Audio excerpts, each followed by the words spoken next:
Hi, this is Mr. Titanium, i.e. Richard Wagner, your host, Richard Wagner. I am so happy to be here. Today, we're going to do something great. This is part one of my Mastering AI. And today we're going to discuss something very simple, prompting the AI to get a response. Now, we're going to do this two ways. One, we're going to use a very natural response. The other, a far more structured approach. And we're going to see what produces the best result. So let's take a look. Now, I know you don't know this, but my next video is going to be on, I'm going to ruin my next video right now. My next video is going to be on how you can explain how life started on Earth. Let's start and see what Grok has to say about this. Oh my God, Grok's crazy. It makes up stuff. All right, so here it goes. Writing a whole bunch of stuff. All right. So if you have several days to read all this, it's pretty good, I guess. We'll take a look at it. I can't read through all this. I'm not going to read through all this like right now. This is crazy. All right, it's going to bore. No. This is a lot of stuff. All right, but hey, it generated it pretty damn good. All right, now we're going to do it somewhat differently. Now, the reality is that I made these prompts ahead of time because my typing stinks so much that it would just take forever. Oh, I got to tell you something very important. I found a fantastic software. It's actually AI. It's called Whisper Flow, and I use it for all of my dictations. It is a huge game changer. So, hey, just a random hint there. All right, hold on one moment. Let's get this next prompt in. I'm copying and pasting it right now. Copy. The one thing I know how to do is copy and paste. All right, here it goes. Let me just read to you what it says. You are a molecular biologist and a science communicator. Your task is to explain the origin of life. Context. This explanation is for a general audience with no formal science background.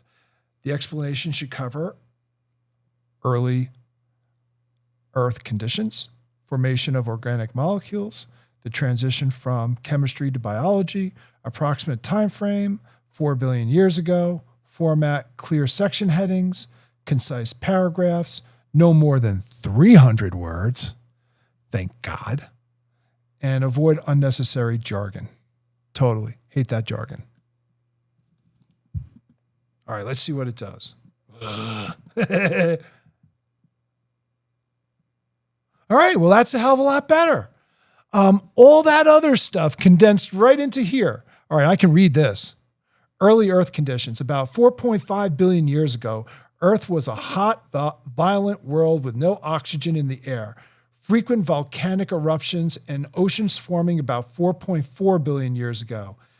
Deep sea alkaline hydrothermal vents, warm underwater springs rich in minerals and chemicals like hydrogen created the perfect spots for chemistry to get interesting. Forming of organic molecules. Simple building blocks of life like amino acids, sugars, and fats form naturally. Energy from the vents, lighting, or meteorites help combine basic chemicals into more complex ones. These molecules gathered in tiny pores or bubbles near the vents, becoming concentrated enough to react. The transition from chemistry to biology. You want to know something? I got to tell you, we're going to use a different AI. This is such crap. Oh, you cannot use Grok. All right. Let's change AIs. Oh, we're going to do this on the fly. I hate it. All right. What are we going to do? We'll use Claude. Claude.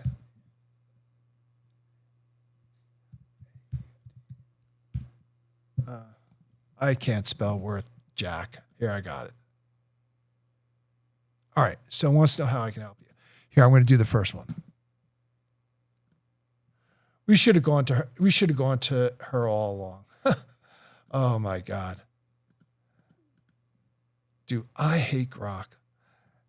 fun to talk to, I guess, but like I paid for it and I'm going to get off that subscription, to be honest with you. It's just, it doesn't do a good job.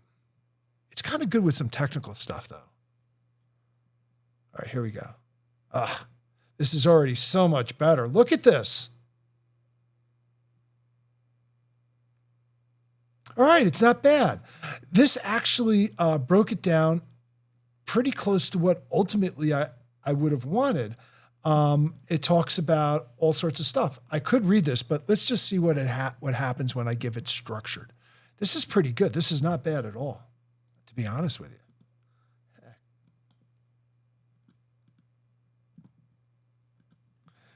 Obviously, you go to use this AI, not Grok. That's what we've learned.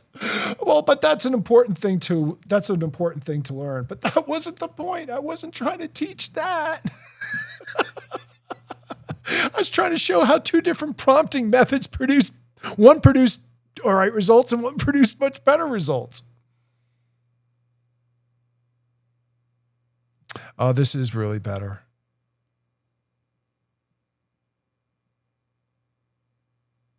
All right, what I'll do is I'm going to put everything in the, I'm going to put these documents. Hopefully I'll have to figure out how to do this. I'll get these documents and I'll keep them I'll put them in the comments below so that you can see how both of these things worked out. But what we have is clear. So, all right, let's just go through the perceived differences as to what we did when we used there were two different approaches. One was not formatted, one was formatted. When we used the formatted approach, we got exactly what we wanted. We got the format that we wanted, and it came out tight and concise and consistent in a matter which is worthy of publication. So it did a good job. Prior to this, it does make sense. She did an all right job. It just isn't as tight, and it doesn't look like it was written by an actual biologist. This looks more like it was written for an encyclopedia, and this looks more like it was somebody with expertise presenting it to people. I'll let you decide which one you like better. All right. So here we go. What do we got to do? So what I was trying to show you was that there are 4 parts to a prompt structure. The 4 parts are the role, the task, the concept, the context, and the format.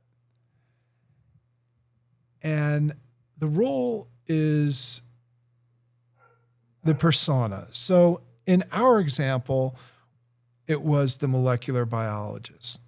The task was the instructions. And the instructions were to make a write-up basically on the origins of life on our planet, and to do so with certain criteria. Then it gave the context, the documents, the background, the constraints, the current situation. All right, we did a little bit less of that, but in a professional context, you could see how including things like files, documents, and other information can add to the consistency and preciseness and accuracy and output that's going to be generated. And the last thing was the format. How do you want it? And we specified very, very specific things. We wanted headers. We wanted it to be under 300 under 300 words. So we gave specifications that enabled the output to look the way that it did. So I guess that's the difference. So why does this structure matter? It improves accuracy and consistency. It reduces ambiguity and hallucinations. Actually, also changing AI models reduces hallucinations. I got to tell you, got to stay away from Grok. It's not fun to use. Don't rely on it for any. It does not tell you that. I measured about 75% of the time it's making stuff up. It's just not a good AI. I strongly advise against using that for anything productive. In fact, when I get off this, as soon as I finish this YouTube, I'm going to cancel my subscription to Grok, like crap, Grok. It sucks. Anyways, this is really going off the rails. So I'm actually going to try one more thing. Hold on. I'm going to go to ChatGPT, but ChatGPT knows me so well. I wish I could be somebody else other than me on ChatGPT. Here, let's try ChatGPT and see what that does. That might be a better example because everybody knows it. All right. So let's do the first one. I'm just going to copy and paste again. Ready? Wow, it comes up with pictures.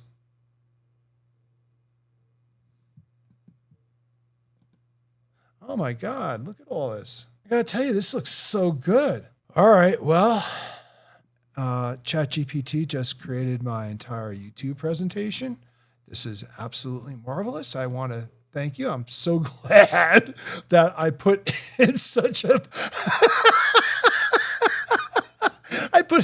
vague prompt. Now I'm going to put in the other prompt.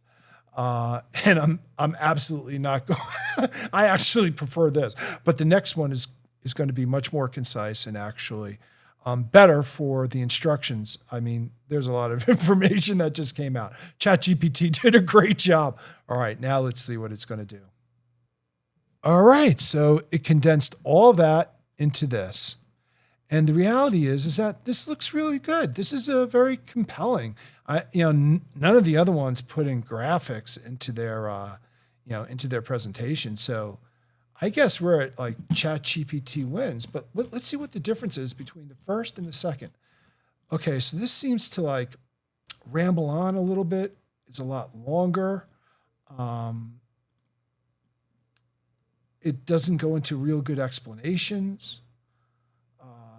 It doesn't say a lot of English.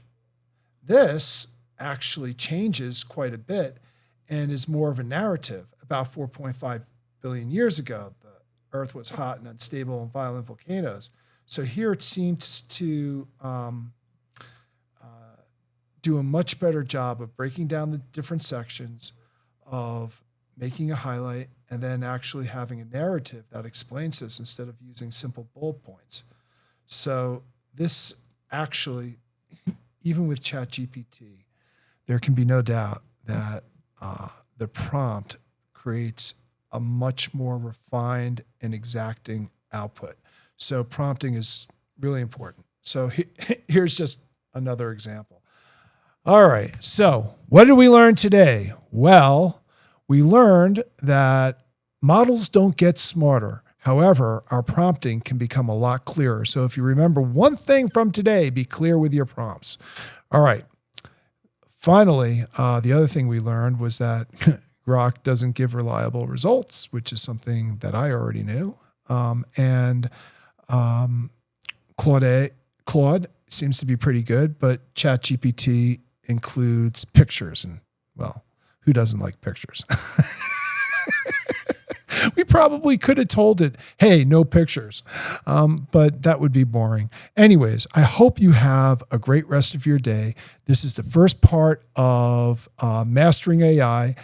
I hope you found it interesting and useful.